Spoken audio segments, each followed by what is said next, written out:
Well, today's the day. We're gonna try and fire this thing up for the first time.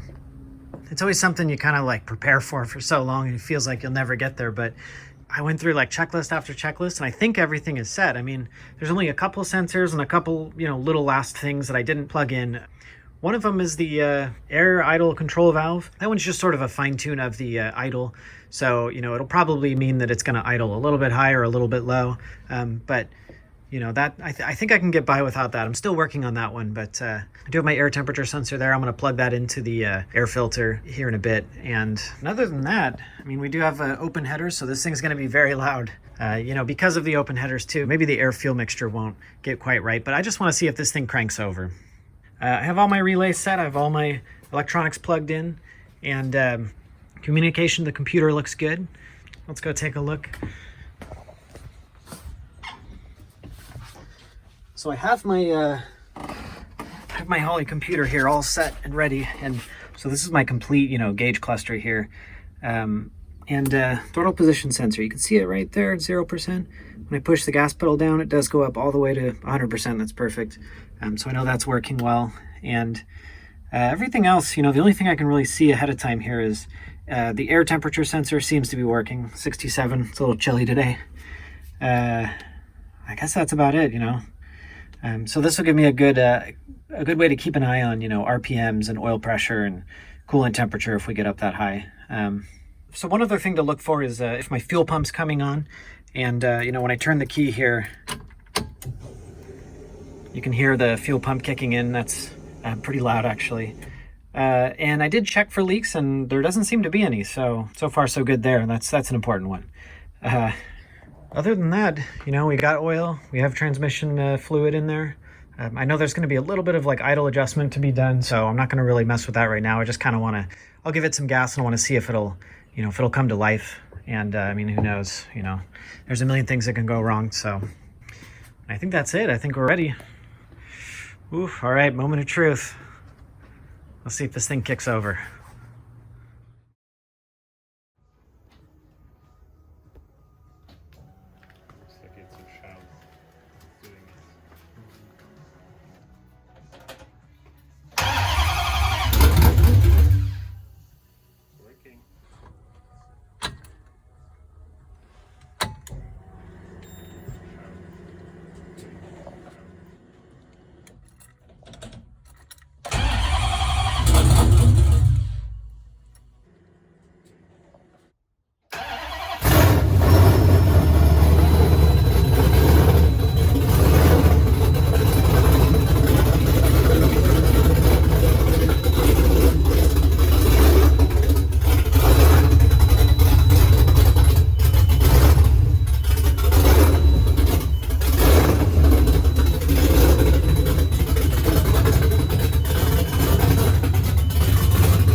All right, it started up the first time. That's amazing. I can't believe it. On the first crank, it like kicked right on.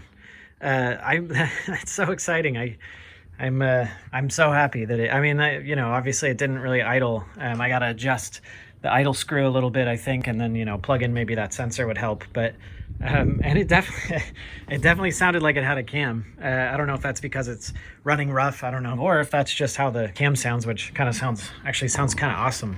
I guess time will tell with that, but that's such a relief. It looked pretty good. The oil pressure took a little bit of time to build up. I'm used to it being just instantaneous, and it was like a good, I don't know, maybe like 5 seconds or so. So that's something I'm going to look into. I'll make sure that everything's okay there. It didn't sound like it was lacking oil, but it was definitely a little bit slow to build up oil.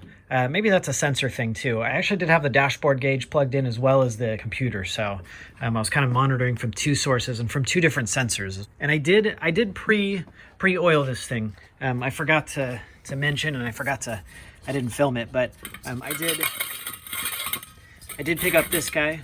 which you plug into an air compressor and you actually can pump in about, 50, 60 PSI of oil. And I pumped in like 2 full jugs of this thing. So I did pre-oil the engine pretty thoroughly. So I'm sure that we're okay there. Of course, when I was installing the camshaft and all of that, I used assembly lube. But yeah, the oil pressure thing, that'll be something I'll have to check into. Otherwise, I don't see any leaks, no problems. Everything looks okay. No oil in the water, that's a good sign. Water still looks all right. Awesome. I will call that a huge success. That's amazing. I've done a few swaps in my day and I've never had something fire on the first time like that. I mean, I won't say fired on and idled perfectly or anything like that, but starting up, without like one missing electrical connection or something is pretty amazing. So I'm really happy about that. All right, well, I don't think I'm going to be able to really let this thing idle and heat up and all that stuff. Really start checking stuff out until I get that exhaust connected. Open headers sound cool, but are definitely a little bit on the loud side. So I've already started cutting this stuff and getting it ready to hook up. These guys are a little bit longer than my old headers, and the place where they kind of end is a little bit different as well. So I'm gonna have to do a little bit of cutting and welding to connect the old pipes with the new pipes. So I'll get working on that, and as soon as it's quieted down, then we can actually try and, I don't want to say tune, but I'll maybe give it a shot to try and get this thing to idle a little bit smoother. And then, yeah, who knows, maybe we can do some sort of bass, configuration or something and start to maybe dial that in just a little bit.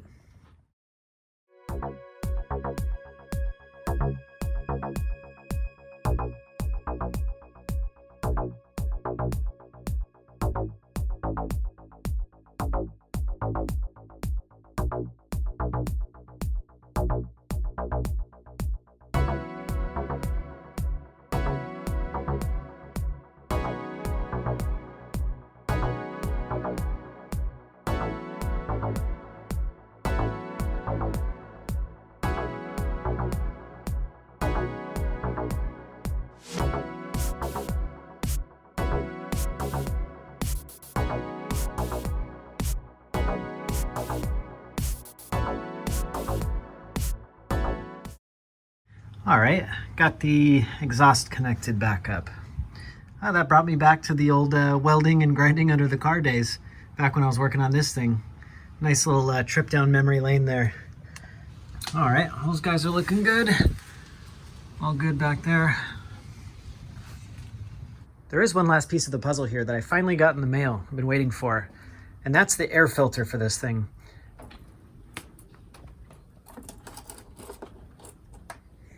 Check out that thing.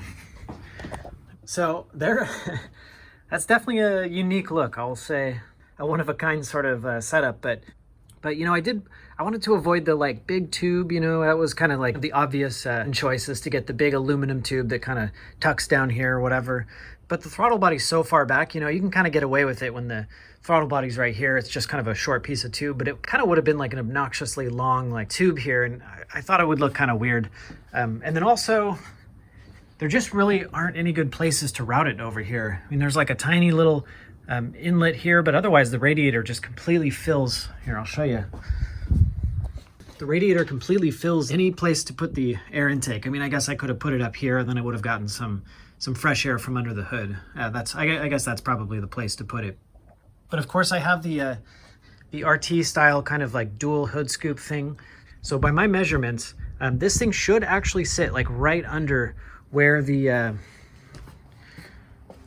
2 hood scoops come in.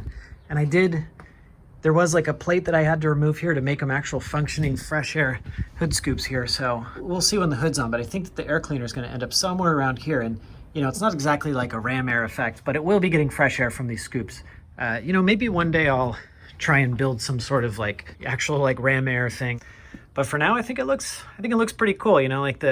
The center air filter. It's maybe a little bit of a throwback to the the original style. It's of course, which is a big circle air filter. This one's obviously an oval kind of triangle, but air filter on top. That's kind of a little bit of an old school thing. So I like it.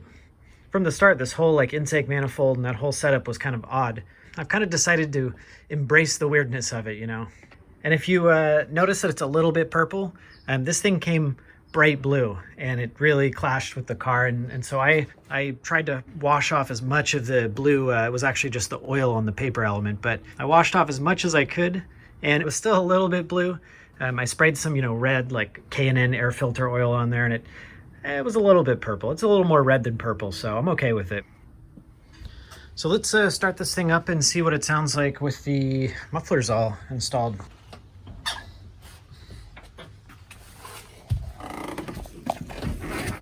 All right, here we go.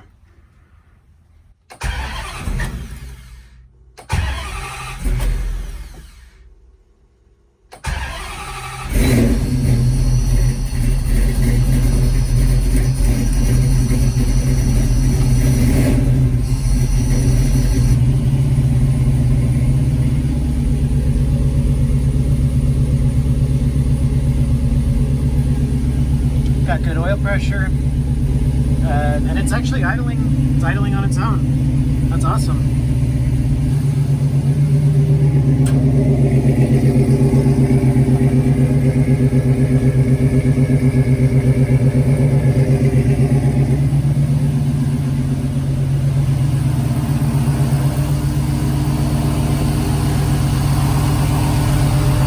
All right, we're getting some good bubbles out of this thing.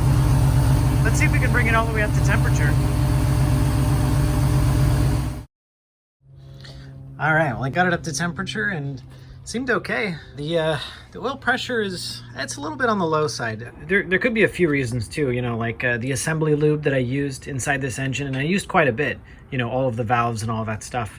It could be that stuff, it clogs the oil filter, and you're supposed to change your oil, I think once after like an hour driving or half hour, that could be clogging up the oil filter or something like that. I do have a handful of things to do before I can take it on a first test drive. Tie down the battery, tie down all of the wires, and, make sure there's nothing like flopping or loose or whatever. Got to put a couple seats in here. I guess there's not too much. I should probably make a checklist, because just thinking about it, I know that my drive shaft is not tied down. So there's quite a few things here that need to get kind of buttoned up, but we'll be cruising this at least around the block very, very soon.